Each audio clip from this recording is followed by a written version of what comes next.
Chapter 1, System, Send Me Back. It was late at night in the Sterling Manor.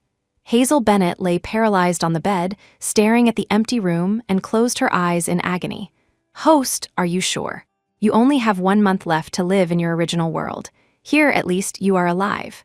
Hearing the system's cold, mechanical voice, a sarcastic smile curled on Hazel's lips. Alive, was she? She felt it might be better to be dead. 1 hour ago, the Sterling Manor, which should have been silent, echoed with Hazel's screams. Ah, Ethan Sterling, let me go, you can't do this to me. Hazel struggled desperately against Ethan Sterling, who was pressing down on her. But Ethan's strength was overwhelming. He pinned her wrists firmly to the bed, rendering her immobile. Can't. Hazel Bennett, isn't this exactly what you wanted? Under the dim light, veins bulged on Ethan's forehead as he glared viciously at Hazel beneath him. You complained to Grandpa, you messaged Annie. Wasn't it all just to get pregnant with a Sterling heir? And now you're telling me I can't. Hazel, stop pretending. Right now, you just make me sick. As he spoke, Ethan pinned both her hands with one of his and began unbuttoning her clothes with the other. Ethan, I beg you don't. Please don't. Hazel struggled bitterly, but her resistance only made Ethan tear at her clothes more violently. Finally, when the last shred of her dignity was ripped away, Hazel gave up resisting. She didn't understand. Grandpa had simply complained today, as he usually did, about wanting a great-grandchild. Why was Ethan so furious? After a passionless finish, Hazel lay limp on the bed. Ethan, having already dressed, looked down at her with disdain, his voice terrifyingly cold. Hazel Bennett, I've given you what you wanted. The title of Mrs. Sterling, the child, I've given it all to you. But I'm warning you, if you ever trouble Annie again, I won't let you off. With that, he took out his phone. Seeing the breakup text Annabelle Archer had sent him, his brow furrowed deeply. He practiced dialing Annabelle's number, his voice tinged with a plea. Annie, where are you? I miss you so much. Hearing the coquettish and slightly petulant voice of the young woman on the other end, the corners of Ethan's mouth lifted unconsciously. All right, be a good girl. I'm coming to find you right now. Hanging up the phone, Ethan didn't even spare a glance at Hazel, who lay on the bed with hollow eyes.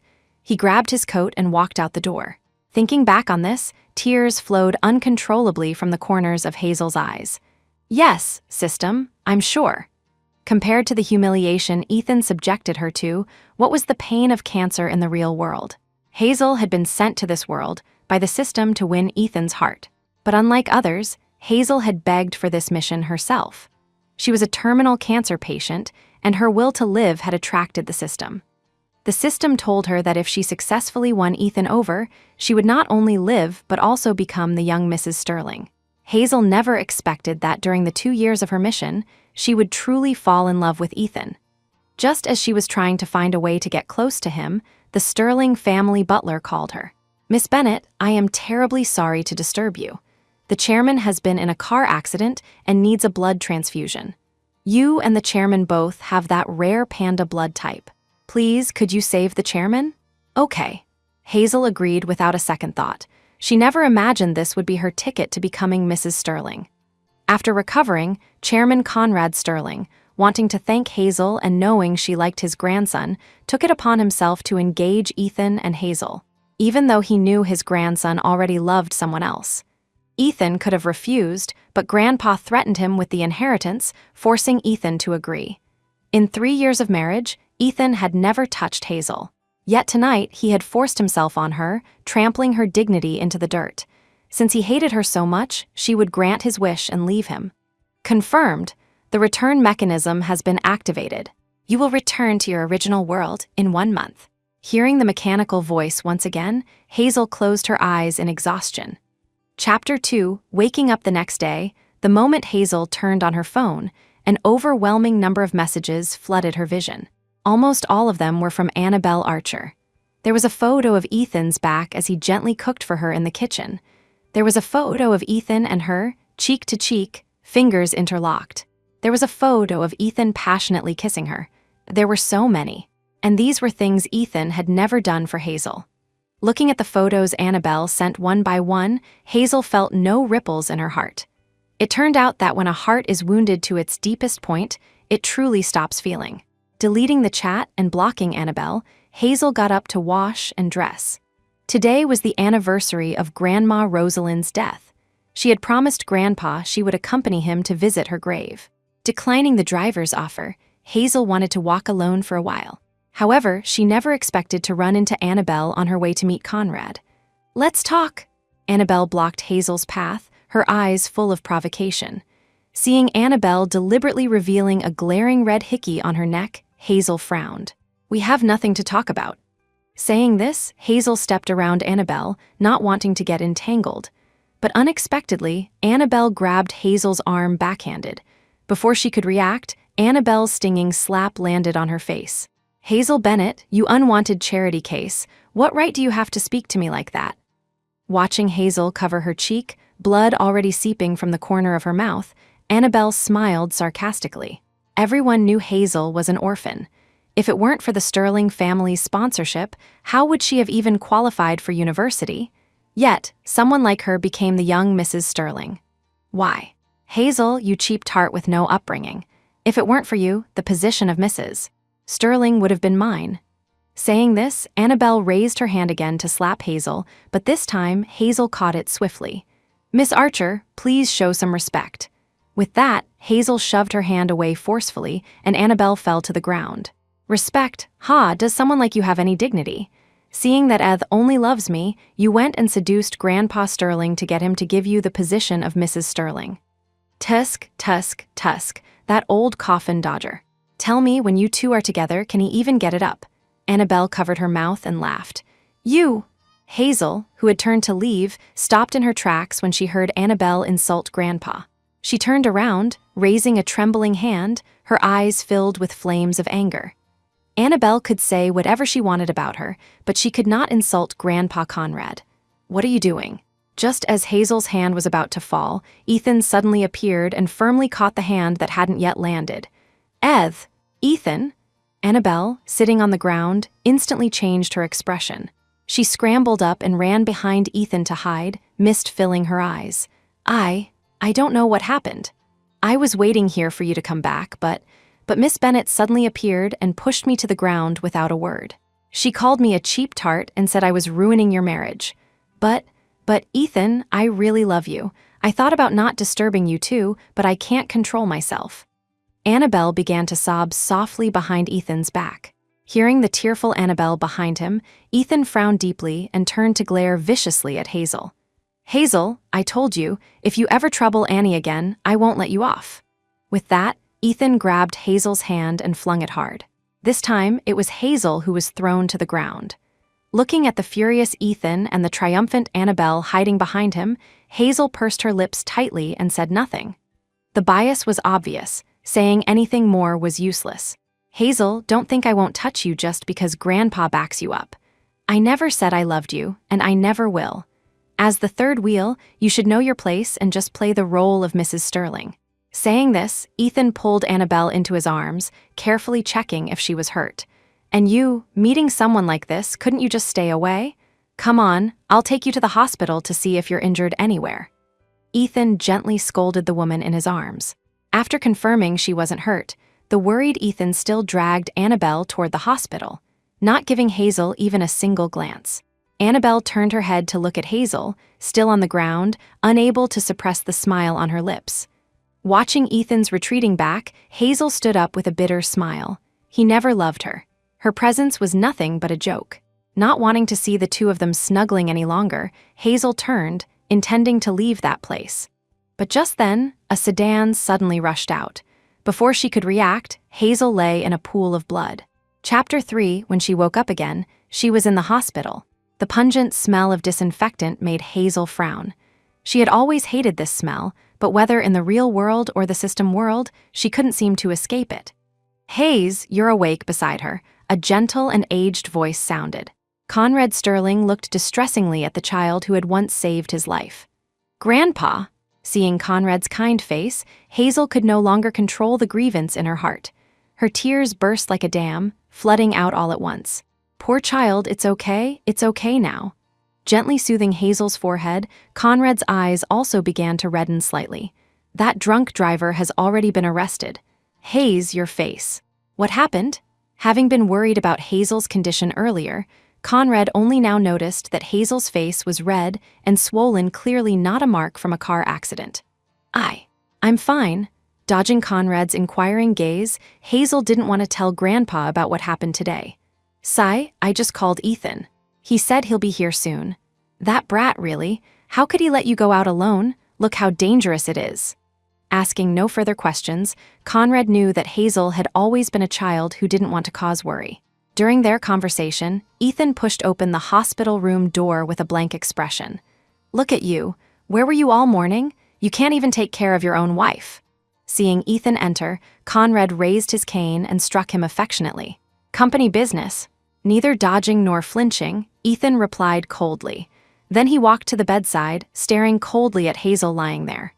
You're okay, right? Seeing the bone-chilling coldness in Ethan's eyes, Hazel pursed her lips and shook her head. She knew his concern was only because Grandpa was there. All right, you young people talk it out nicely. Don't look so bitter. Ethan, stay here and watch over Hayes. Since you're married, you need to cut ties completely with those weeds outside. Let your assistant handle the company matters. I'm going to see your grandmother. If I don't go, she'll get angry. Saying this, Conrad turned to look gently at Hazel. Rest well. Don't think too much about other things. With a wave of his hand, the assistant beside him pushed Conrad out of the ward. With Conrad gone, only Hazel and Ethan were left in the room. What did you tell Grandpa? Ethan suppressed his anger, looking at Hazel with a frown. He had originally been accompanying Annie for a checkup at the hospital, but before they could finish, he received Grandpa's call. He had no choice but to leave Annie, who was still undergoing tests, and come to the ward. Nothing. Better be nothing. Looking at Hazel, who was still very weak in the hospital bed, Ethan's cold voice sounded again. Hazel, karma really hits hard. It's a pity that driver didn't just kill you. With that, Ethan turned, walked straight to the sofa in the room, sat down, took out his phone, and didn't look at Hazel again. Hearing Ethan's vicious curse, Hazel closed her eyes in pain. So, Ethan hated her that much. He hated her enough to wish her dead. Soon, just one more month and she would leave his world forever. No one spoke. The air was terribly quiet, save for the beeping of the monitor and the constant sound of Ethan sending and receiving text messages. After an unknown amount of time, Hazel suddenly felt thirsty. But apart from Ethan, there was no one else in the room. Having no choice, Hazel struggled to shift her body, trying to reach the water cup on the table. Just as Hazel touched the cup and tried to bring it down, her hand slipped. The scalding hot water spilled entirely onto her hand. The cup smashed onto the floor, shattering into pieces. Hearing the commotion, Ethan merely looked up and glanced indifferently at Hazel, then lowered his head to continue texting Annabelle.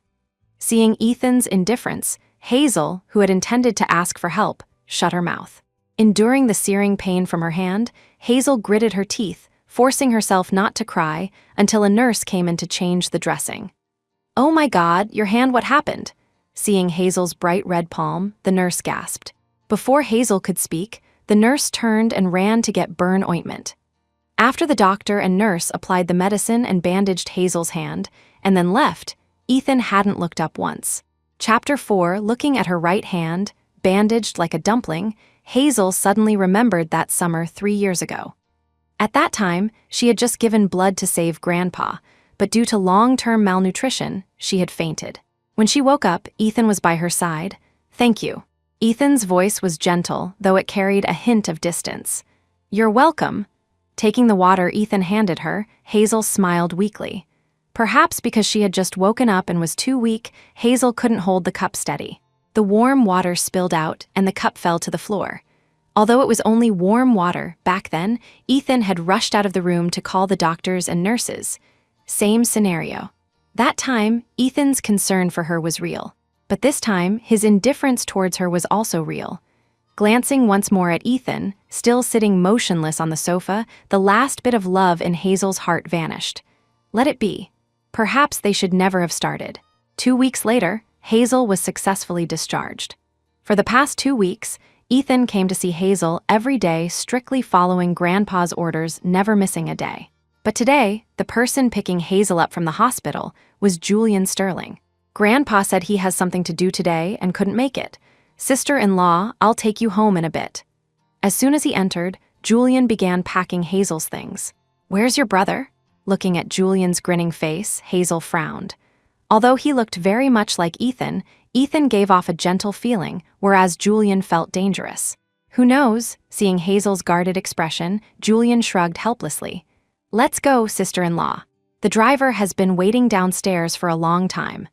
Saying this, Julian threw the luggage to his assistant, reached out, and scooped Hazel up from the bed in a princess carry.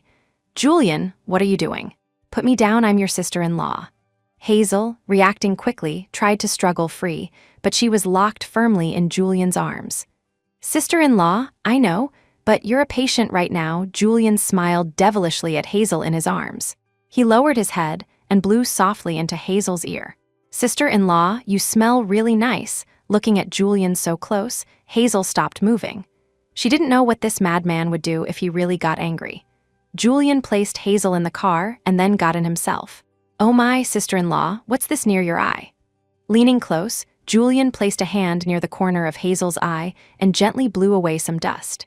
Sister-in-law, you've been lying in the hospital for so long, your legs must not be used to walking, yet let me massage them for you to improve circulation.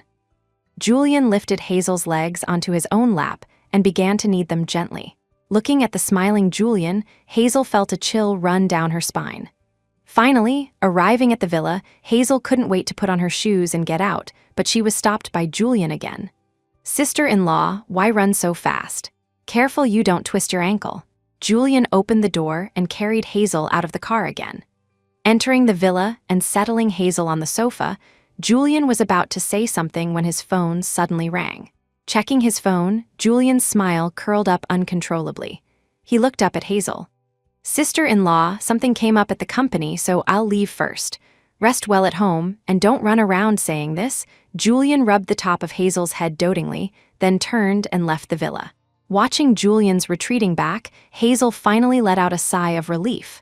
Putting on her slippers to get a glass of water, the door opened again. Ethan stood there, face dark as thunder. Looking at Hazel, the fury in his eyes burned brighter and brighter. Chapter 5, he had originally intended to pick Hazel up from the hospital today, but Annabelle said she wanted to visit Hazel too, so they got delayed picking out gifts. However, when they arrived at the hospital, they saw Julian carrying Hazel out of the entrance in a deeply intimate manner. At that moment, the anger in his heart was uncontrollable. If Annabelle hadn't stopped him, perhaps he would have punched Julian to the ground right there at the hospital gate. Following them all the way home, recalling Julian's intimate actions with Hazel in the car, Ethan could no longer hold back and rushed into the villa. Speak, what dirty secret do you have with Julian? Ethan strode quickly to Hazel and grabbed her by the throat. What secret?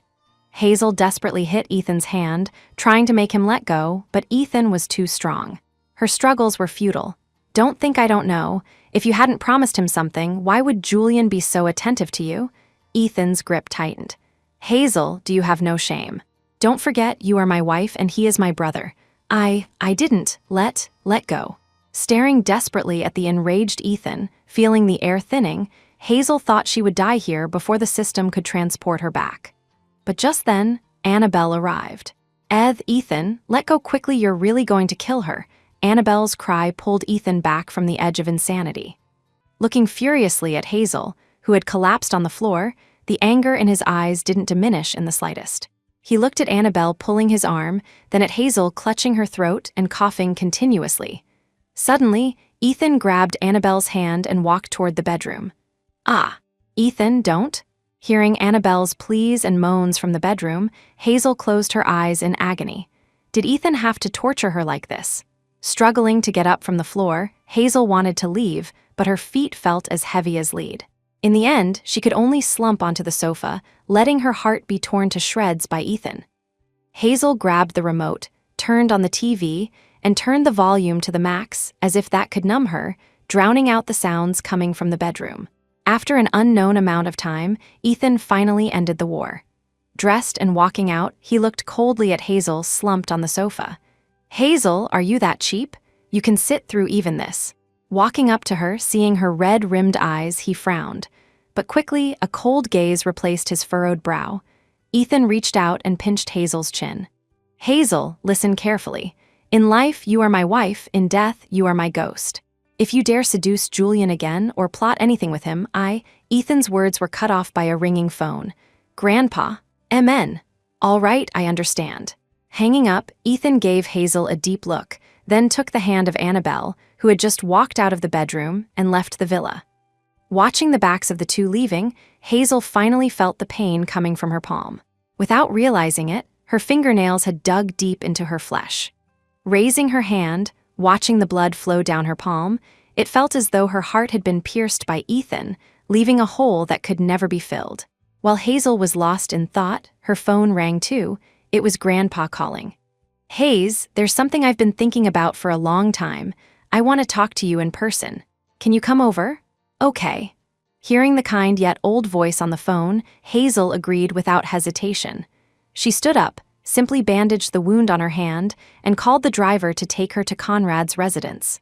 Chapter 6. Hayes, I have a request, and I hope you can agree to it. Inside the villa, Conrad held Hazel's hand, his voice heavy with fatigue. "Grandpa, don't say that. I am where I am today because of you. If you need anything, just ask." "Good child. Do you know why I chose you to be my granddaughter-in-law?" Hearing Conrad's words, Hazel paused for a moment, then nodded silently. At first, she thought Grandpa was just grateful, but later she realized that besides gratitude, it was more importantly because she looked very much like Grandma when she was young. Actually, when I started the company, I truly owed her. Even until she took her own life, I never had the chance to make it up to her. So when I saw you, I felt it was heaven giving me a chance to make amends. Ethan is a promising kid, so I used the inheritance to force him to marry you. I know he always liked that girl named Annabelle. I've met that child, but I trust my judgment of character more. That girl isn't right for Ethan. Saying this, Conrad gently patted the back of Hazel's hand. Hayes, ever since Ethan's parents died in the plane crash, I've been running the company. But now I'm old, and I don't have the energy for corporate matters anymore. Your birthday is in a few days. I was thinking of announcing my retirement at your birthday banquet. I want to hand the company over to you and Ethan. Consider it the completion of my atonement to her. I know it's your birthday party, and this is a bit presumptuous, so I wanted to get your permission first. The old man's hand holding hers began to tremble. He was afraid Hazel would refuse. Looking at the pleading eyes of the elderly man, Hazel placed her hand over his and nodded heavily. She didn't actually care about the birthday party, or even if there was one. She just didn't want to disappoint the old man. The family love she never received in the real world, she found in this system world, and it was all given by Conrad, regardless of his motives. Leaving Conrad's villa, Hazel raised her hand to shield her eyes from the glaring sunlight. She had 2 weeks left before leaving this world. Perhaps the person she would miss the most was Grandpa. Time flew, and soon, Hazel's birthday arrived. Conrad threw a grand banquet for Hazel. He invited many business partners. What he couldn't give to his wife back then, he wanted to compensate Hazel with now. "Hazel, are you dressed yet?" Ethan paced impatiently outside the door. If Grandpa hadn't forced him, he certainly wouldn't be standing here waiting for Hazel to change. Coming. Hazel adjusted her dress and opened the door. Seeing Hazel appear before him in a red dress, Ethan was momentarily stunned. Although he saw Hazel almost every day, she seemed exceptionally beautiful today. Is there something on my face?" Seeing Ethan staring at her, Hazel touched her cheek self-consciously. "Nothing. Let's go." Ethan averted his gaze. Looking at the arm Ethan extended toward her, Hazel paused, then awkwardly linked her arm with his. Since their marriage, this was the first time they had been like this, not at each other's throats, yet intimate and distant at the same time. "Hazel, you look beautiful today. Hazel, happy birthday. Hayes, happy birthday." As the star of the banquet appeared, everyone gathered around, offering their birthday wishes. But to Hazel's surprise, among the crowd wishing her well, she saw Annabelle. "Hazel, happy birthday." Annabelle walked up to Hazel holding a glass of champagne. Her white mermaid dress accentuated her figure perfectly. "Why are you here?" "I came to celebrate your birthday." Annabelle clinked her glass against Hazel's and took a small sip of champagne. "I don't need your wishes, and you're not welcome here. Please leave immediately." Looking at Annabelle's innocent expression, Hazel issued an eviction order. Grandpa had said he didn't like Annabelle, and moreover, Grandpa had an important announcement today. She didn't want Annabelle ruining the party. "Oh, don't be so rushed. I'll leave when it's time, just not now. If you don't leave, I'll call security." Hazel turned to walk toward the door, but as she turned, Annabelle grabbed her. "Hazel, don't be like this. I really just came to give you a gift." Hazel, let go. "If you don't like me, I can leave right now, but please don't push me in. I can't swim." "Hazel, please." "Ah." Before Hazel realized what was happening, she felt a sudden pull on her body, and then she was submerged in the Sterling family pool. Chapter 7. The guests didn't know what had happened between Hazel and Annabelle. When they noticed the altercation, what they saw was Hazel holding Annabelle's hand and seemingly pushing her into the pool. Annabelle's instinctive struggle for survival dragged Hazel into the water with her. "Annie!" Amid the chaos, seeing Annabelle sinking, Ethan didn't think twice. He threw off his jacket and jumped into the pool, pulling the drowning Annabelle to the surface. "Annie, Annie, wake up, don't scare me." Ethan, focused entirely on Annabelle, didn't notice that Hazel hadn't resurfaced since going under. Hazel was afraid of water, more afraid than Annabelle. Once, her aunt had held her head underwater, trying to drown her. It was a secret she kept to herself. No struggle, no cry for help. Quietly watching the chaotic crowd by the poolside, feeling her life drain away bit by bit, Hazel's heart had never felt so calm. Perhaps leaving like this, without returning to reality to suffer the torment of illness, was a good thing. But just as Hazel closed her eyes, ready to accept death, a pair of hands grabbed her firmly, dragging her back from under the Grim Reaper's scythe. Cough, cough, cough. Breaking the surface, Hazel immediately coughed up the water in her lungs. "Sister-in-law, are you okay?" Seeing Julian, who had saved her from the pool, Hazel instinctively shrank back. "Sister-in-law, I saved you. Am I that scary?" Seeing Hazel's instinctive reaction, Julian shook his head helplessly. Thank you." Hazel tried to stand up, but Ethan's cold voice rang out above her. "Hazel, Annie just wanted to give you a birthday gift." "What did she do wrong? Why did you do that to her?" Looking up, Hazel saw Ethan standing before her, holding the unconscious Annabelle in his arms. "I didn't. Everyone here saw it. You pushed Annie into the pool. She can't swim. You clearly wanted to kill her." Brother, sister-in-law fell in too. Julian stood up to defend Hazel, but Ethan shouted him down. "Shut up. You have no right to speak here." She deserved to fall in. If she didn't have malicious intent, why would she have fallen? "Hazel, if anything happens to Annie, be prepared to pay with your life." With that, Ethan tightened his hold on Annabelle and turned to leave the venue. "Sister-in-law, are you all right? My brother really is." Sigh. Julian reached out to help Hazel, who was still sitting on the ground, but Hazel dodged him again. "I'm fine, thanks." Responding politely, Hazel struggled to stand up. But she hadn't taken more than a few steps when her vision went black, and she collapsed straight into someone's arms. She woke up at noon the next day. Seeing the blinding sunlight, Hazel knew she was still alive. "My God, you're finally awake." As soon as she woke, she heard Julian's dramatic exclamation. If you hadn't woken up soon, Grandpa would have summoned every doctor in the world. Julian came to the bedside, gently helping Hazel sit up, then picked up the porridge that had been warmed not long ago and fed it to her spoonful by spoonful. "Where is your brother?"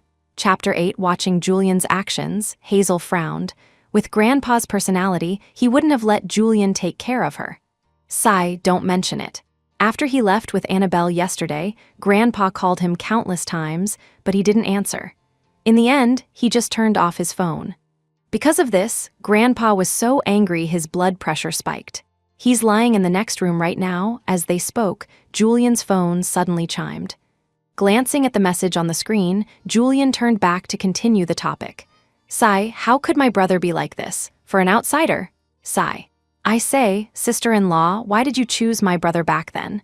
If you were with me, I certainly wouldn't treat you like that." Julian leaned in close to Hazel, looking as if he might kiss her the next second. Just then, the door burst open. Ethan, having just returned home, saw the scene and clenched his fists. Before Julian could react, Ethan's fist smashed into his face. "Julian Sterling, she is your sister-in-law. Show some respect." Wiping the blood seeping from the corner of his mouth, Julian shrugged indifferently. "Brother, maybe I'm a better fit for sister-in-law than you." Before Ethan could swing again, Julian slipped away and vanished. Watching Julian run off, Ethan turned and grabbed Hazel's chin again. Hazel, do you not understand human language? I told you to stay away from Julian, yet you keep getting closer to him. He's not a good person. Don't come crying when he sells you out. Seeing the fury in Ethan's eyes and hearing his anger, Hazel suddenly laughed. Ethan, you say Julian isn't a good person, but what about you? Sleeping with another woman in front of me, abandoning me in the pool to die, what kind of good person are you? I think Julian is right. I should have chosen him from the start. Saying this, Hazel turned her head and bit down hard on Ethan's hand. Not expecting Hazel to fight back, Ethan was stunned. The pain forced him to shake her off. Hazel, are you crazy? You dare bite me? Staring in disbelief at Hazel, who never used to fight back, Ethan frowned deeply. Yes, I am crazy. Ethan, I truly regret falling in love with you. Ethan, since you like Annabelle so much, go find her. Why come back here and pretend? Finally, Hazel poured out all the grievances she had suffered over the years. Ethan, get out. I never want to see you again in this life. Fine. Hazel, you asked me to leave. Don't regret it. Looking at Hazel, who was acting like a shrew, Ethan turned and walked away without looking back. He really was stupid. It seemed his worry was completely unnecessary. Watching Ethan's retreating back, this time, Hazel couldn't hold back. She hugged the quilt and cried bitterly. She never thought her departure would end with an argument with Ethan. After that, Ethan never came home. Departure countdown, 5 days. Hazel dismissed all the servants. She didn't want anyone to see her disappear. Departure countdown, 4 days. Hazel sat by the school's artificial lake for a whole day. Staring at the calm surface, Hazel's heart couldn't find peace. This was where she and Ethan first met. When she first transmigrated, she almost fell into this lake, and Ethan saved her. At that time, Ethan thought she was trying to commit suicide and comforted her for a long time. Departure countdown, 3 days. Hazel took out her phone, dialing the number she knew by heart countless times, but never pressing call. Departure countdown, 2 days. Hazel burned all her belongings. Watching the ashes scatter in the air, it felt as if all the love she had for Ethan over the past 5 years had vanished into nothingness. Departure countdown, 1 day. Hazel took out her phone, posted one last moment on WeChat, then turned it off, waiting for the departure. Finally, the endless wait met its final verdict. Host, are you ready? The return sequence is about to complete. The system's mechanical voice sounded again. Looking at the pregnancy report in front of her, Hazel smiled bitterly. She had felt unwell this morning and went to the hospital for a checkup. She hadn't expected that on her very last day, she would be pregnant with Ethan's child. What a cruel irony. Tearing the report to pieces, Hazel took one last look at the villa where she had lived for 3 years and lay quietly on the bed. I'm ready. Lying in bed, feeling her consciousness blur bit by bit, Hazel knew she was returning to the real world she didn't particularly want to face. Her wedding ring slipped from her finger, the thud breaking the villa's silence. As darkness consumed her vision, a tear slid from the corner of her eye. Hazel finally closed her eyes. Ethan, goodbye no, goodbye forever. Chapter 9. On the other side of town. Ethan, who was shopping with Annabelle, suddenly saw his wedding ring slip from his finger, roll on the ground, and spin several times. Watching the rolling ring, Ethan zoned out for a moment. He didn't know why the image of Hazel crying desperately the day he left suddenly flashed before his eyes. Eth, do you think this dress is pretty? Seeing Ethan distracted, Annabelle twirled in front of him in a new dress. Amen, you look good in anything. Ethan didn't look up at Annabelle. Instead, he picked up the wedding ring and casually put it in his pocket. Oh, you didn't even look. So perfunctory. Annabelle grabbed Ethan's arm and swung it back and forth. Ethan, look at me. Which one is better, the red one or the blue one? Annabelle stood before Ethan, holding both dresses up against herself. Looking at the noisy Annabelle, Ethan felt an inexplicable irritation. Frowning, he suppressed the agitation in his heart and smiled, patting Annabelle's head. Annie is beautiful, so she looks good in anything. Wrap both of these up. Ethan handed his card to the counter. Wow, miss, your husband treats you so well. Both of these are new arrivals. You have great taste. Hearing the sales clerk's words, Annabelle blushed shyly, but beside her, Ethan's frown deepened. I am not. His icy tone made the clerk shiver. Hearing Ethan's cold denial, Annabelle bit her lip and lowered her head in silence. Leaving the mall, an irritated Ethan took out his phone and called Hazel. But no matter how many times he called, her phone was off. This made Ethan increasingly uneasy. Pulling his hand from Annabelle's, Ethan wanted to go home and check, but Annabelle grabbed him again. "Ethan, where are you going?" Looking at Annabelle's confused and urgent expression, Ethan patted her head. "Be good. I just remembered I left some documents at home. I'm going to get them now." Without waiting for Annabelle to speak, Ethan strode quickly to the car. Arriving home, he eagerly opened the door, only to be greeted by an empty villa, as if no one had lived there. He searched every room, but there was no sign of Hazel, nor even the aura of her living there. Ethan frowned. At this hour, if Hazel wasn't home, where could she be? Suddenly remembering her intimacy with Julian 2 weeks ago, Ethan's hands clenched at his sides. He took out his phone and called Hazel again. Hearing that it was still off, Ethan threw his phone to the ground in a rage. Just then, Annabelle walked in from outside. Seeing the shattered phone pieces on the floor, Annabelle frowned. "Ethan, what's wrong? Why are you so angry?" Annabelle looked around. Confirming Hazel wasn't home, she breathed a sigh of relief. Stepping forward, she took Ethan's arm. "Ethan, let's go eat at the Elsie Hotel today. I heard they have new dishes. We haven't been there in ages." Leaning against Ethan's chest, Annabelle blushed.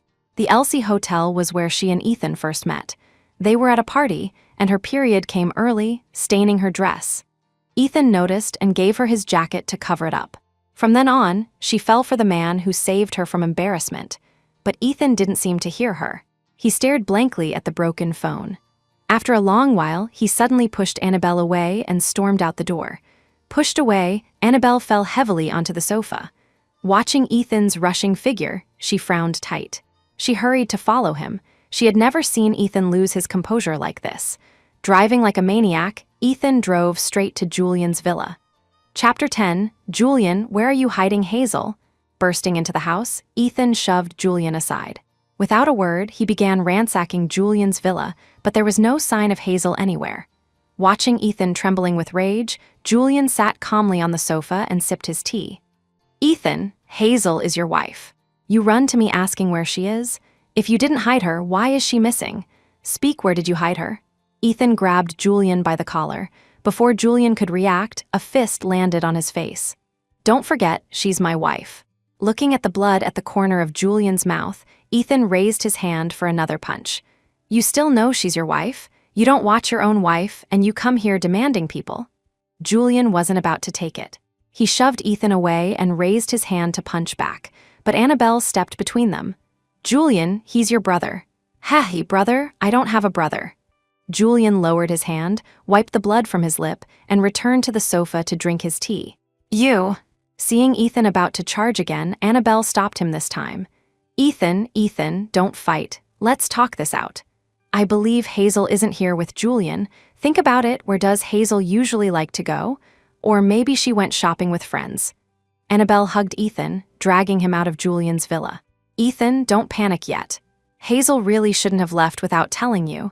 If it were me, I definitely wouldn't be like her." After getting Ethan into the car, Annabelle sat in the driver's seat and drove away from Julian's villa. Watching the trees and flowers rushing backward outside the window, the unease in Ethan's heart grew stronger. He thought for a long time, but realized he didn't know a single place Hazel might go. Annabelle accompanied Ethan, searching aimlessly through the streets until sunset, but they found no trace of Hazel. "All right, Ethan. Maybe Hazel just wanted to go out and clear her mind alone. But it was wrong of her not to tell you." Looking at the frowning Ethan, Annabelle held his hand and pouted. "Ethan, I'm hungry. Let's go eat something. I have a little surprise for you." Annabelle stood on tiptoes and pecked Ethan on the lips. Looking at Annabelle nuzzling in his arms like a kitten, Ethan finally forced a smile. Since Hazel didn't care about him, why should he care if she lived or died? Wrapping his arm around Annabelle's waist, Ethan deepened the kiss until he heard Annabelle gasping for breath before letting her go. "Where did you say we're eating?" Ethan looked dotingly at Annabelle, making her blush. "Elsie Hotel. They have new dishes."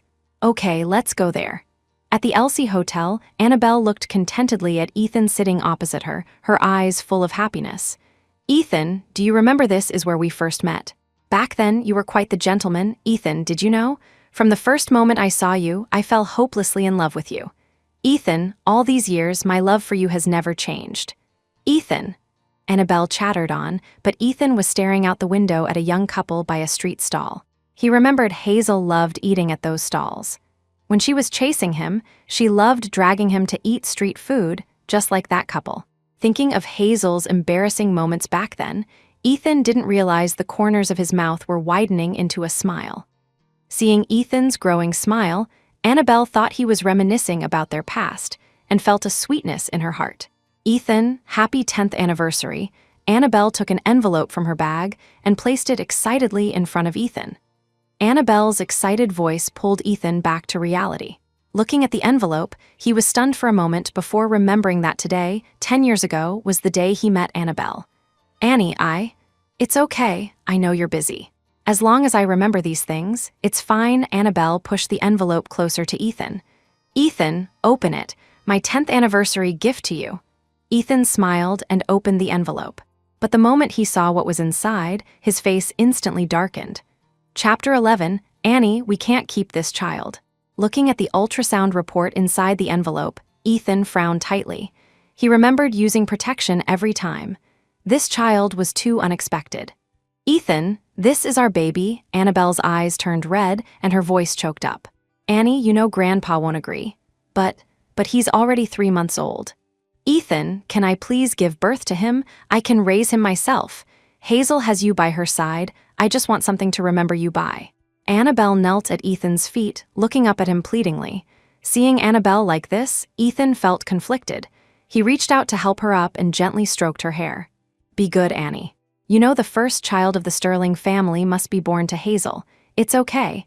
After she gives birth, we will have children too." "Ethan, please, I'll hide him after he's born. I won't let Grandpa find out." Annabelle's tears fell like rain, but they couldn't sway Ethan's resolve. "No." Watching Annabelle cry, Ethan began to feel inexplicably irritable. "Annabelle, I married Hazel specifically so I could inherit Sterling Corp. I can't let all my efforts go to waste because of a child who shouldn't exist. If you insist on keeping it, don't blame me for being heartless." Ethan sat back down with a dark face. Okay, I won't keep it. Don't be angry." Hearing Ethan's cold words, Annabelle rushed to hug him. "But Ethan, you have to promise me. Once Hazel has a baby, you must give me one too." Annabelle looked up and kissed Ethan on the lips. "Okay."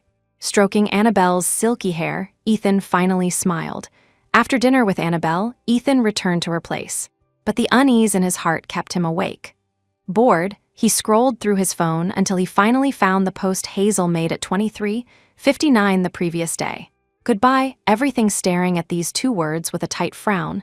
The anxiety in Ethan's heart wouldn't dissipate. Who exactly was she saying goodbye to? The next day, having not slept all night, Ethan went to the company with dark circles under his eyes. But as soon as he stepped through the doors, he ran straight into Julian.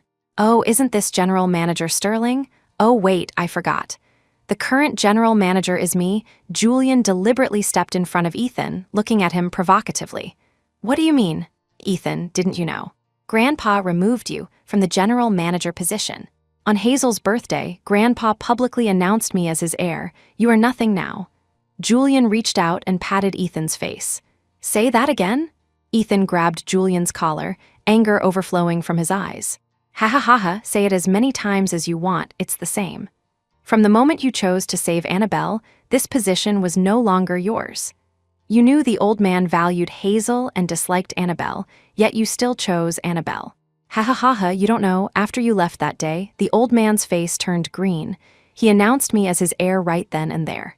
Ha ha ha ha, Ethan, we fought for so many years, yet you lost over a woman. Ethan, did you know? The divorce papers for you and Hazel are already with the old man. Just one signature, and you..." Before Julian could finish, Ethan punched him in the face. Looking at the furious Ethan, Julian wiped the blood from his lip, his grin widening uncontrollably. "Ethan, Hazel will soon be my woman, and the company will soon be mine, and you will have nothing." Julian pushed Ethan's hand away forcefully. Watching Ethan's angry eyes, Julian felt incredibly satisfied. For so many years, the old man only saw Ethan. He only favored Ethan. Even though they were born to the same parents, even though he worked so hard, the old man's eyes were only on Ethan. Why? Seeing Ethan about to swing again, Julian clenched his fist to fight back. Just then, a stern voice stopped them. What are you doing? Chapter 12. Conrad was being wheeled into the company by his assistant just in time to see the two brothers swinging at each other. His face darkened. Grandpa, I didn't do anything to him. He came in early in the morning acting crazy for no reason. Julian stopped, hurried to Conrad's side, and gestured for the assistant to let him push the wheelchair. Conrad glanced expressionlessly at Julian beside him, then turned to look at Ethan with a serious yet slightly pleased expression. Ethan, come to my office. Julian, there are still matters to attend to in the company. Go handle them first. With that, Conrad turned his wheelchair and entered the elevator. In the chairman's office. Grandpa, what did you say? Ethan looked at Conrad in disbelief. Did Hayes not tell you? Dr. Sue told me yesterday. He said Hayes wanted to surprise you, so asked us not to tell. I wasn't going to tell you today, but seeing you fighting with Julian in the lobby, Sai, you're about to become a father. You need to settle down. Conrad opened a drawer, took out Hazel's early pregnancy report, and placed it in front of Ethan. Trembling as he picked up the report, Ethan felt inexplicably excited. This was his and Hazel's child. Based on the timing, it must have been from that night. Grandpa, go. Treat Hayes well. Cut ties completely with those dubious people outside. With Conrad's blessing, Ethan couldn't wait to leave the company. He wanted to see Hazel immediately, right now. He couldn't wait a second longer. But when Ethan eagerly opened the villa gate, the rushing cold air made him shiver in the middle of summer. Hazel was still not home. Seeing the phone fragment still shattered at the doorway, a bad premonition instantly rose in Ethan's heart. Hazel, Hazel. Hazel Bennett, come out. Ethan shouted as he searched incessantly through the house. From the living room to the kitchen, the bedroom to the basement, the pool, the garden. He searched everywhere, but there was no sign of Hazel. Only now did Ethan realize that all of Hazel's belongings in the house were gone. It was as if she had never existed. Taking out his phone, Ethan dialed Hazel repeatedly, but it remained off. Collapsing onto the sofa in despair, Ethan put his hand over his forehead, staring blankly at the ceiling. Hazel, where could she have gone? Suddenly, something in the trash can caught Ethan's attention. As if sensing something, Ethan stood up and tremblingly picked up the scraps from the bin. It was Hazel's pregnancy report. Looking at the report torn into pieces, Ethan felt as if he could see Hazel's heart, shattered by him, and his own heart began to ache. Thinking no further, Ethan picked up his phone and called Annabelle. Annie, where are you? Okay, I'm coming to pick you up right now. Hanging up, Ethan stared blankly at his phone for a while longer before getting up and striding out of the villa. Ethan, what's wrong? You missed me after being apart for just a little while. As soon as she got in the car, Annabelle threw herself into Ethan's arms, wanting to give him a deep kiss, but this time, Ethan pushed her away. Sit properly. Put on your seatbelt. Ethan frowned, staring ahead. Right now, he didn't even want to look at Annabelle. Okay, I'll listen to you. Annabelle turned and buckled up, muttering complaints under her breath.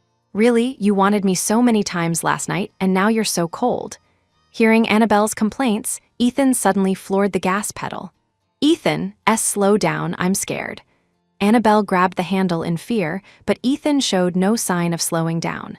Finally, amidst fear and trembling, Ethan brought Annabelle to the hospital. Ethan, why did you bring me here? Looking at the hospital entrance, Annabelle's flushed face instantly turned pale. I said we can't keep this child. Ethan opened the car door and forcibly dragged Annabelle out. But Ethan, I'm not ready yet. Annabelle clung to the car door, tears flowing uncontrollably. You don't need to prepare anything. I've arranged everything. Ignoring Annabelle's pleas, Ethan forcibly carried her into the hospital. Chapter 13. Ethan, I beg you, keep him, please. He is proof of your love for me, my only reliance. I beg you. Squatting in the hospital corridor, Annabelle pleaded tearfully. But Ethan just frowned at her, images of Hazel flashing before his eyes. What kind of mood was she in when she tore up that report? Be good, Annie. Don't you still have me? Frowning, Ethan helped Annabelle up and heartlessly sent her into the operating room. Leaning against the wall outside, countless images of Hazel passed through Ethan's mind. Her laughing, crying, angry, indifferent, so many faces. Until the image froze at that artificial lake. That was where they met.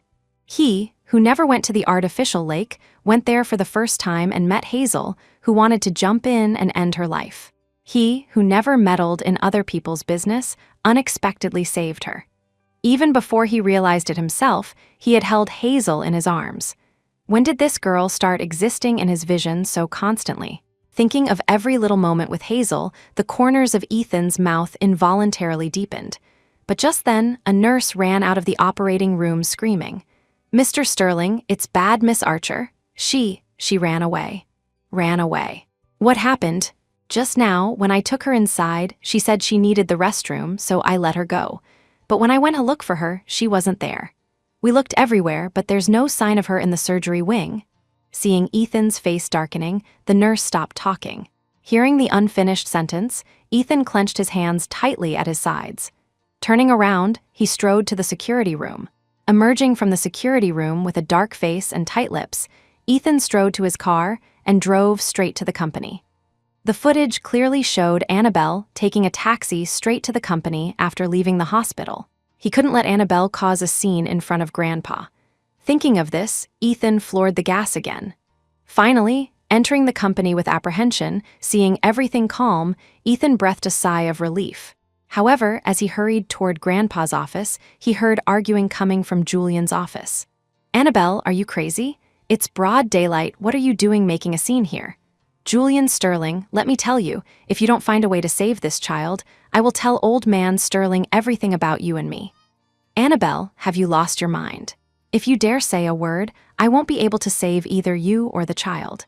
If you can't save us, then we'll all go down together. Now Ethan wants me to get rid of this child, you must find a way to keep him." "What's there to keep? Get rid of it, there'll be another one, it's just a kid."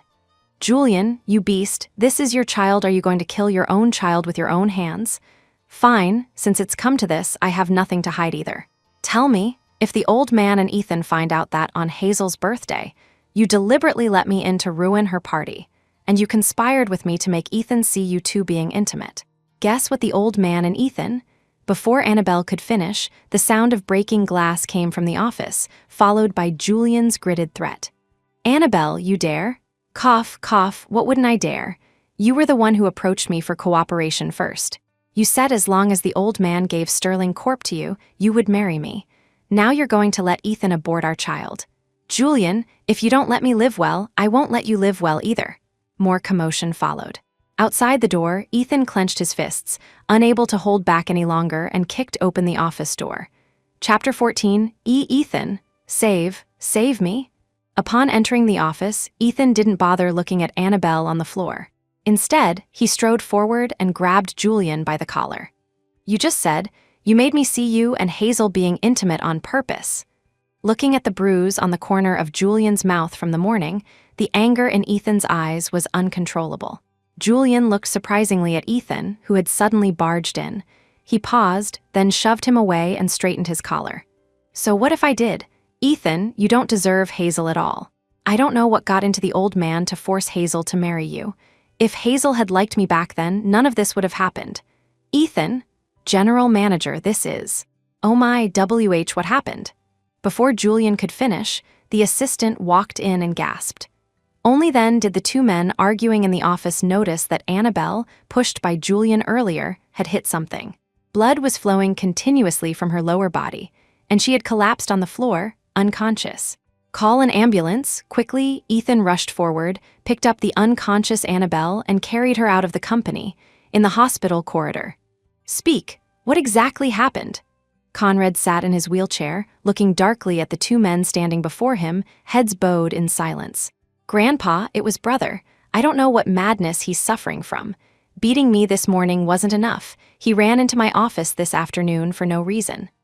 Julian rubbed his bruised lip. "Ethan, you speak." Hearing Grandpa's question, Ethan took out his phone. He didn't speak, but played the recording he had just made. Watching Conrad's face turn darker and darker, Julian tried to slip away but was tripped by Conrad's cane. "Julian Sterling, you animal, they are your brother and sister-in-law." Conrad threw the cane in his hand at Julian, hitting him square in the head. Feeling the warm liquid trickle down his forehead, Julian suddenly started laughing. "Hadohate. Yes, they are my brother and sister-in-law, but have you ever treated me as a grandson? Since childhood, in studies, in ability, where was I inferior to Ethan? But you only saw Ethan. I worked so hard, yet your eyes were only on Ethan. If I hadn't relied on myself, the entire Sterling family fortune would have fallen into Ethan's hands. Ha ha ha ha. You old coffin dodger, we were born of the same parents, why? Why? Julian seemed demonic as he suddenly stood up and lunged at Conrad. In a split second, Ethan stepped in front of Conrad and restrained Julian. Looking at the struggling Julian, Conrad sighed deeply. Julian, do you know how Ethan's parents died? Conrad's words stopped the struggling men. They looked at Conrad in surprise because they heard him say Ethan's parents. Years ago, Ethan's parents took a plane abroad to negotiate a contract. The plane crashed, and they never came back. But how could a private jet just crash? Julian, your original name was Julian Zane. You were the son of an employee at a partner company. Your father was one of the maintenance workers for the plane. After the crash, your father was arrested. Your mother had a massive hemorrhage giving birth to you and didn't survive. Your father raised you alone. When he was arrested, you were small and had no one, so I took you in. Later, you fell seriously ill, burning with fever for days, and forgot everything. I changed your name and brought you into the Sterling family. I just didn't expect your resentment towards the family to be so great. Sigh. Conrad looked at Julian, who had collapsed onto the floor, and sighed deeply. Hearing the sudden truth, Ethan was shocked. He only remembered that shortly after his parents died, Grandpa brought back a brother. Grandpa told him that because his brother had been sickly, he was raised in the countryside. Now that their parents were gone, he feared no one would know of the brother's existence if he died too, so he brought him back. Ethan never imagined Julian wasn't his brother. Ha ha ha ha, you're lying to me. Old immortal, just to give everything to Ethan, you made up such a lie. Conrad Sterling, I tell you, I won't believe a word you say today, ha ha ha. Julian stood up, gave the wheelchair-bound Conrad a vacant look, then turned and stumbled out of the hospital. Just as Julian left, the operating room door opened, and the doctor walked out. Chapter 15, in the hospital room, Ethan looked at Annabelle lying on the bed, drained of all color, his heart a mix of emotions. Only now did he realize that the one he had always loved was Hazel. He didn't know when it started, but that energetic girl who always chased after him had long been engraved in his heart. He had never noticed because Annabelle was always there. He thought he always loved Annabelle, but now he understood that Hazel had long since taken residence in his heart. It was laughable. He should have realized it sooner. From seeing Hazel and Julian together and feeling that inexplicable jealousy, to wanting to care for her, to the irritation of Annabelle's pregnancy, to the joy of Hazel's pregnancy. He should have known, but he had buried it deep, unwilling to admit his own fickleness. Ethan? Annabelle's weak voice interrupted Ethan's thoughts. Seeing Ethan staring at her silently, Annabelle panicked. Ethan, I was wrong. I'm sorry, I was blinded by greed. I shouldn't have agreed to cooperate with Julian. But Ethan, ever since you married Hazel, I became the one hidden in the shadows. She was clearly the third party, so why did she get everything in the end? Ethan, believe me, I only let Julian deceive me because I loved you too much. Ethan, you'll forgive me, right? You still love me, right? Annabelle struggled to sit up, holding Ethan's hand, looking at him pleadingly. Annabelle, your child is gone. Ethan didn't withdraw his hand but looked at her indifferently. The child? Ethan, it's okay. I didn't want it anyway. Ethan, we'll have our own children, right? Ethan, you still love me, right? Annabelle threw herself into Ethan's arms, hugging him tightly, begging for a last sliver of hope. Annabelle, you know the answer to that question deep down, don't you? Ethan pushed Annabelle away. I'm only here because I don't want Sterling Corp's name stained by a death. Since you're awake, take care of yourself. Ethan stood up and left the ward without any hesitation, ignoring Annabelle's cries behind him. Returning to the villa, looking at the empty home, Ethan lay weakly on the bed. Without Hazel, everywhere felt cold. Grandpa used many connections, but they couldn't find where Hazel went. It was as if she had never appeared. Ethan couldn't figure out where Hazel could have gone. He lay there for unknown hours, until the sun set. The afterglow shone through the window, and a ring sparkling with brilliant light caught Ethan's eye. Ethan got up and tightly gripped the ring. It was their wedding ring, specially chosen by Grandpa. Hazel's ring was here, but where was Hazel? Tremblingly picking up the ring, a tear slid from Ethan's eye, falling onto the diamond and merging with it. Beep! Life form detected. Hello, host, System 10,030 at your service. I can take you to find the person you most want to see. The price is 50 years of your lifespan. The mechanical voice sounded. Ethan was stunned at first, then a smile curled on his lips. I accept. As soon as he spoke, a white light flashed. Ethan disappeared into the light, along with the diamond ring connected to the system. If he could see Hazel again, what was 50 years of life? Chapter 16. In the real world, Hazel had just been wheeled out of the chemotherapy room when a man in a suit blocked her path. Miss Bennett, hello. I heard you're awake. My boss wants to see you. Looking at the respectful man before her, Hazel nodded slightly. This was the third day since Hazel woke up. Even before entering the system, Hazel knew a mysterious person was paying her medical bills, but she never had the chance to meet this benefactor. Now that the benefactor had appeared, Hazel had to thank them properly. The man took Hazel to the last room on the top floor of the hospital. The door opened to reveal an elderly woman in her twilight years. She lay motionless on the bed, looking even sicker than Hazel. The suited man wheeled Hazel to the bedside, bowed to the old woman, and left the room. Good child, come closer. Let me see you clearly. The old woman reached out a withered hand to Hazel. It trembled as if it would fall any second. Hazel hurriedly reached out, suppressing the pain from chemo, and held the woman's hand. Miss Ross, thank you for paying my medical bills all this time. Hearing Hazel's thanks, Rosalind Ross shook her head gently. Tremblingly, she removed her oxygen mask and took a deep breath. Child, you've suffered. Rosalind smiled faintly at Hazel. Only then did Hazel see the dying woman clearly. Between her brows, she looked incredibly similar to Hazel herself, and Hazel felt she had seen this face somewhere before. After thinking for a moment, Hazel's eyes widened in disbelief. Grandma. Yes, the old woman before her looked exactly like the grandma whom Conrad Sterling missed day and night. Seeing Hazel recognized her, Rosalind nodded gently. Surprised to see me, aren't you? Good child, actually, like you, I was a host chosen by the system. Rosalind touched the ring on her finger. Hazel noticed the ring on Rosalind's finger was identical to the one she wore in the system world. Back then, bored with this world, I called the system and became Conrad's target. My mission succeeded, but due to certain events, I requested to return. But this transport requires a price. I paid with my health. After returning, tormented by illness day and night, I missed him more and more. But I couldn't go back. You only get one mission. So I called the system and traded the rest of my life for a chance to see him. You didn't know, but I've been watching him through you. I think when he first saw you, he must have felt something. The way he looked at you couldn't fool me. I just didn't expect Ethan to treat you like that. Child, you've really had it hard.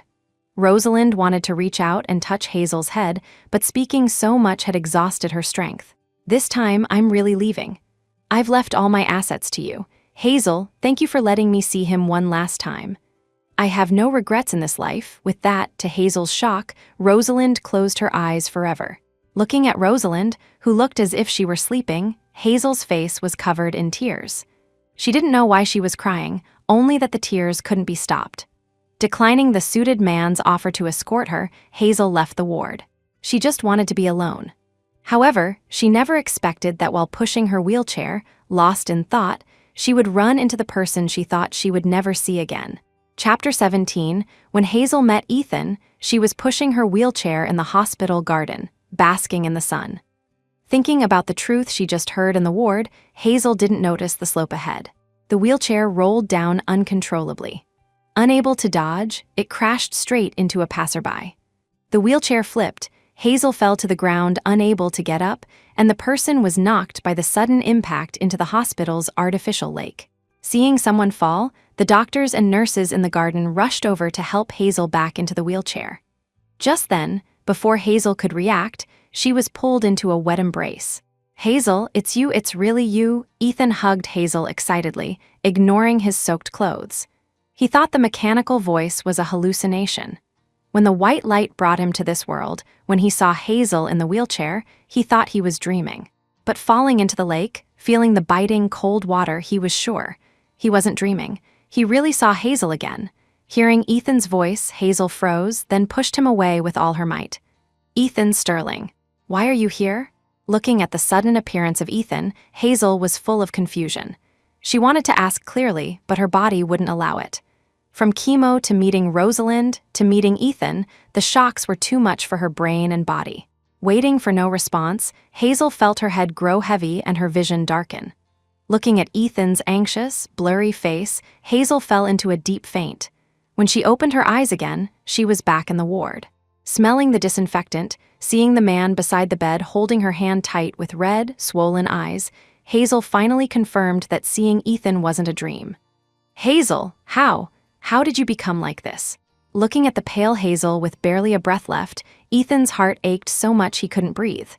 Just half a month ago, she was full of life, arguing with him. Now she just lay here, as if moving would take all her strength. "None of your business." Hazel pulled her hand from Ethan's. She saw it, the wedding ring on Ethan's finger. It was the same as Grandma's. "Ethan, you shouldn't be here." Hazel turned her head away, unwilling to look at him. "But Hazel, I missed you." Seeing Hazel's rejection, Ethan felt as if he were losing something. He grabbed her hand again, kissing her cold knuckles. "Hazel, a lot happened after you left. After all that, I realized the person I truly love has always been you." "You love me?" As if hearing the world's biggest joke, Hazel turned to look at Ethan in disbelief. "Yes, I love you. I don't know when I started loving you. Seeing you with Julian, I was jealous, insanely jealous. When I found you missing, I realized I only cared about you." "Hazel, don't leave me again, okay?" Ethan kissed her hand again. His tear fell on Hazel's hand, scalding her so much she pulled it back. "What about Annabelle?" Looking at the emotional Ethan, Hazel felt only disgust. Back then, he claimed he only loved Annabelle and she was just a transaction. "Annabelle?" Remembering Annabelle lying pale in the hospital bed, Ethan frowned. "I once loved her, but she isn't worthy." "Ha, so you think you are worthy of loving me?" "Hazel, Hazel, are you okay?" Suddenly, a weak and anxious voice interrupted whatever Ethan was about to say. Chapter 18, seeing Xavier Evans being wheeled in by a nurse, looking at her with concern, Hazel returned a weak smile. "I'm fine." Xavier was Hazel's fellow cancer patient. They had known each other for 2 years. When Hazel woke up 2 days ago, Xavier was the one by her side. The nurse secretly told Hazel that Xavier was still weak himself. Everyone urged him to rest and wait for her to wake up, but he refused, wanting to be the first person she saw. He guarded her bedside for 7 days, fainting and needing rescue several times, but always stubbornly returning to her side. Thinking of this, Hazel couldn't help but look at Xavier a bit longer. But those glances were caught by Ethan. He gripped his hands on the bed, looking at Xavier with jealousy. Good, you don't know, when they told me you fell, I was scared to death." "Really? You just got out of chemo. Why didn't you have someone with you?" Xavier struggled onto the bed with the nurse's help. Panting, he finally noticed the man sitting by Hazel's bed, looking at him with hostility. "And this is..." Xavier had never seen Ethan. In his memory, no one ever visited Hazel. "A stranger. I don't know him." Hazel closed her tired eyes. She didn't want to see Ethan at all right now. Hearing Hazel's reply, Xavier noted Ethan's clenched fists. Although he didn't know their history, Xavier instinctively disliked this man who suddenly appeared by Hazel's bed. "Thank you for visiting, Hazel. In all these years, this is the first time." Xavier smiled, thanking Ethan on Hazel's behalf like a host. Hearing this, the anger in Ethan's eyes burned brighter. "Between her and me, we don't need thanks from an outsider."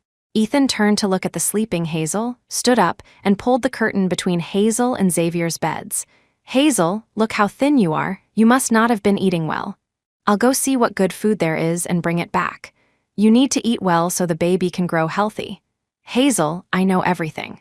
Grandpa told me this is the first child of the Sterling family. I'll make sure he's well fed." "Hazel." "Ethan, you're so noisy." Hearing Ethan chattering in her ear, Hazel frowned. He didn't know that the child hadn't returned to the real world with her. Right, I wasn't thinking. You need rest." "Hazel, rest here. I'll go change my clothes." "Wait for me?" Ethan stood up, took one last deep look at Hazel, and left the room. Watching Ethan leave, Hazel felt conflicted. She thought returning meant cutting all ties with Ethan. She hadn't expected him to follow her. She didn't understand why the system sent him here. But she really didn't love him anymore. 28 days left. She would leave forever. She just wanted to spend her last 28 days in peace. Since meeting Ethan, he guarded Hazel at the hospital every day. He cooked nutritious meals, massaged her back, and brought fresh flowers daily. He shared funny things, looked at her with heartache during chemo. Even at night, Ethan slept on a cot by her side. But this Ethan suffocated Hazel. When she loved him, he ignored her. Now that she didn't, he humbled himself to care for her. But late affection is cheaper than grass. She didn't care about his kindness. Hazel took out a slip of paper from her bag with a phone number. It was given to her by the suited man when she left Rosalind's room. He said to call if she needed anything, but only once. Looking at the number, Hazel dialed it without hesitation. Chapter 19, when the man in the suit pushed Hazel to the entrance of the villa, Hazel's jaw dropped in surprise. Wasn't this the villa she shared with Ethan?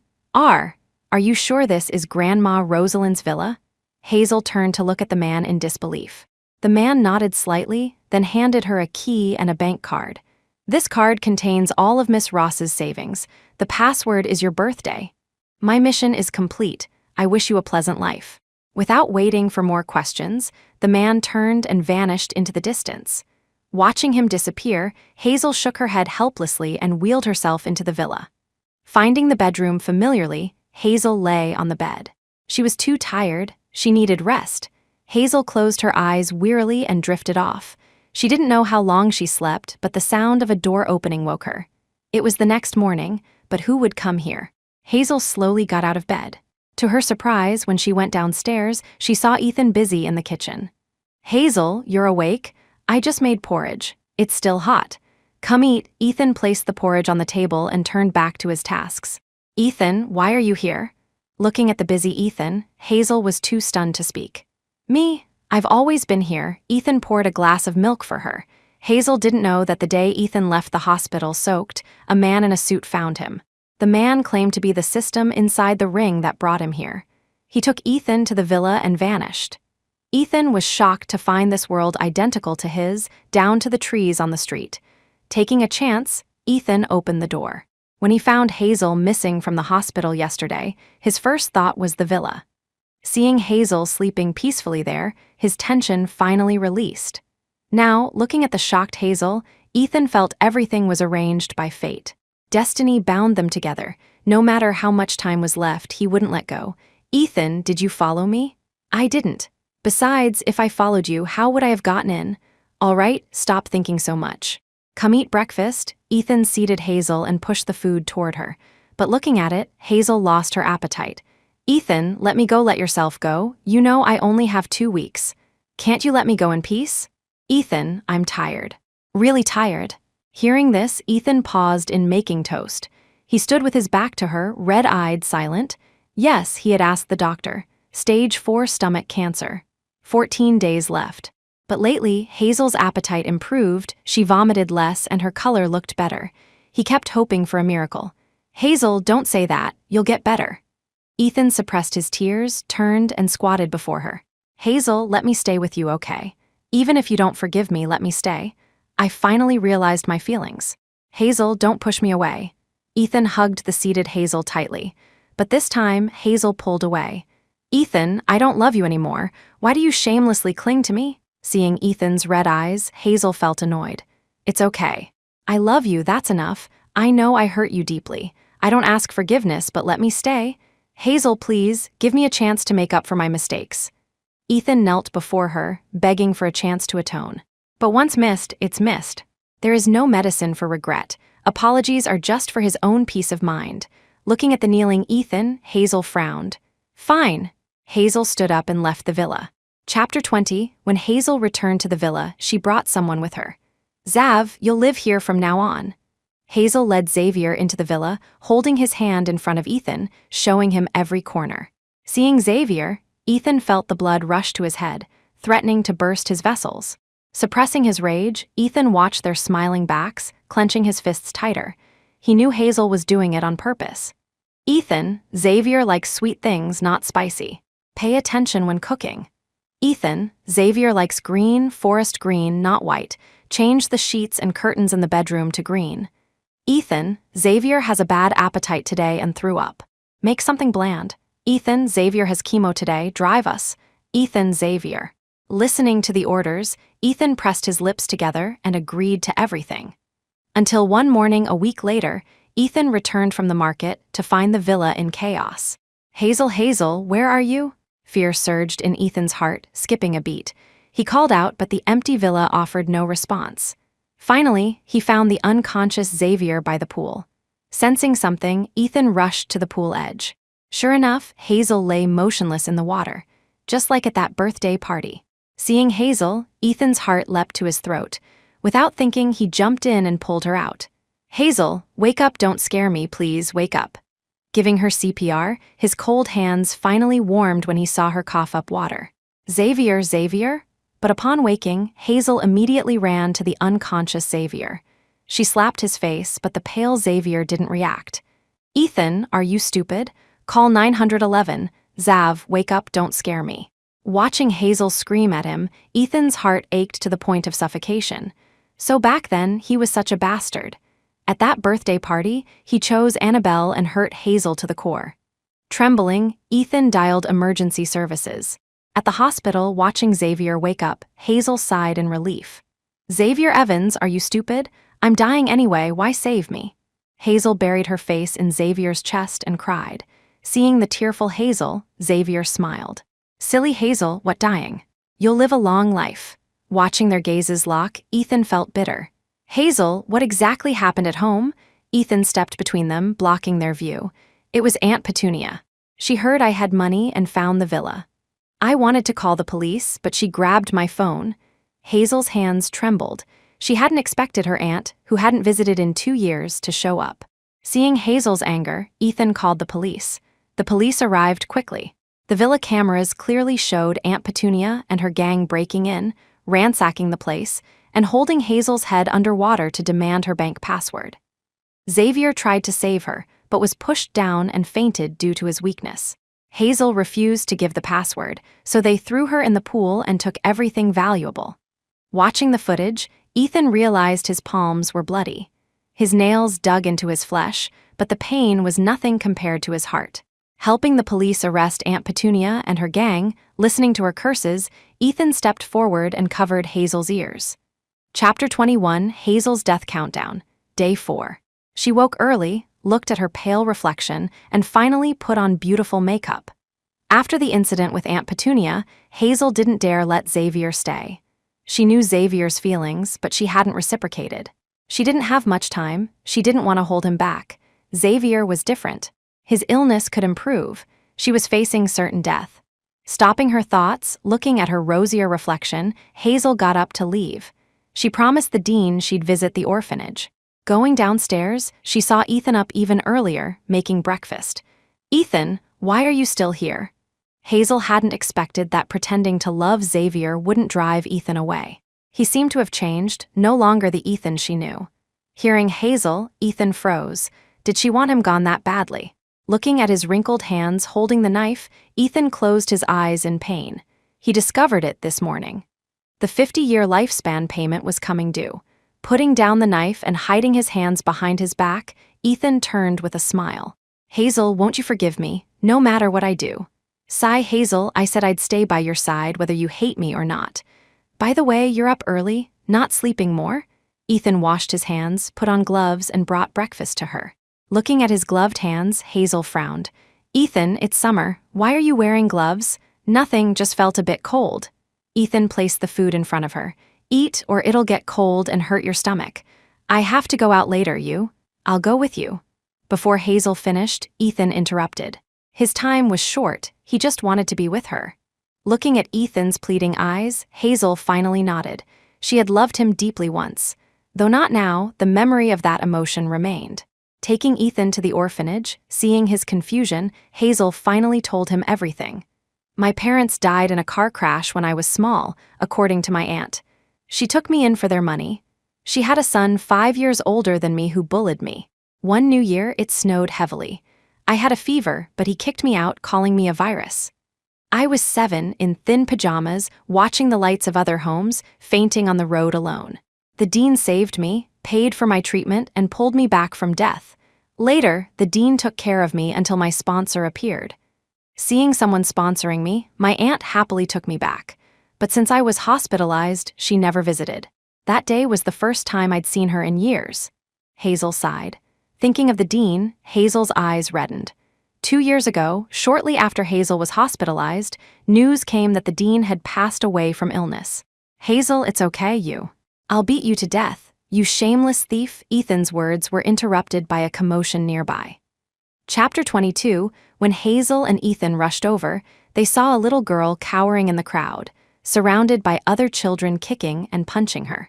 What are you doing? Hazel ran to shield the girl.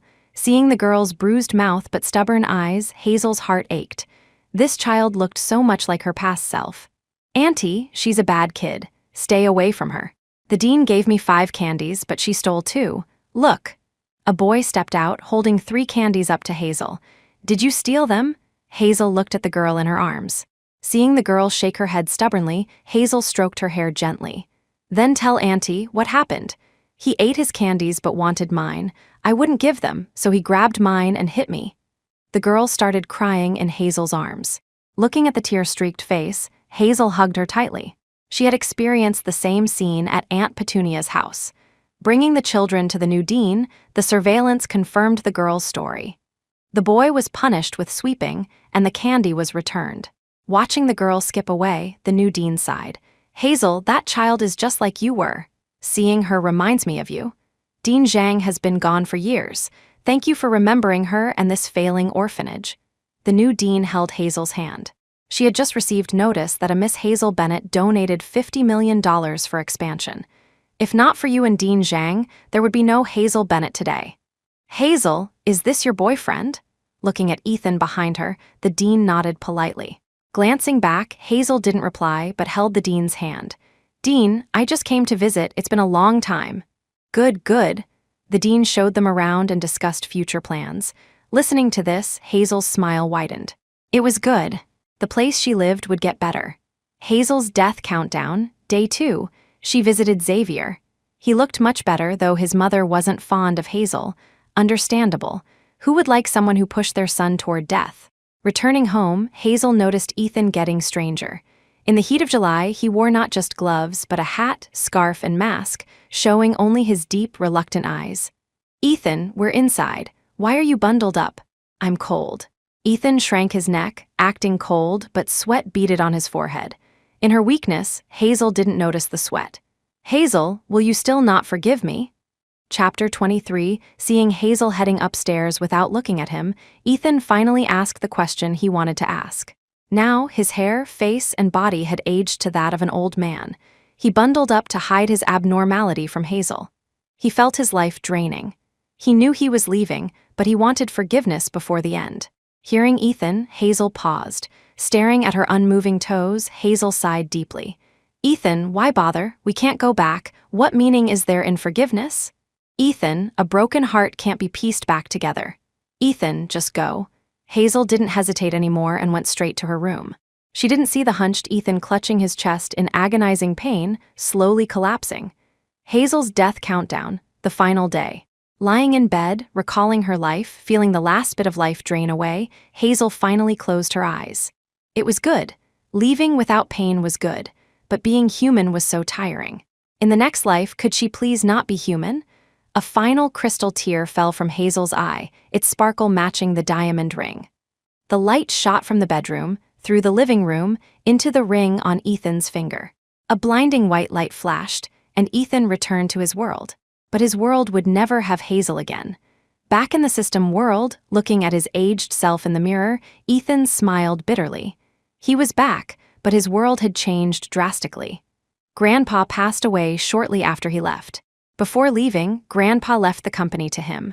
But without Hazel, what meaning did it have? Watching himself age daily, Ethan made his final decision. He visited Julian in the mental hospital. After learning his origins, Julian couldn't accept it and went mad. Then Ethan visited Annabelle's grave. His assistant said Annabelle chased him like a madwoman that day to stop him leaving. She didn't see the truck. By the time the Sterlings arrived, she was crushed.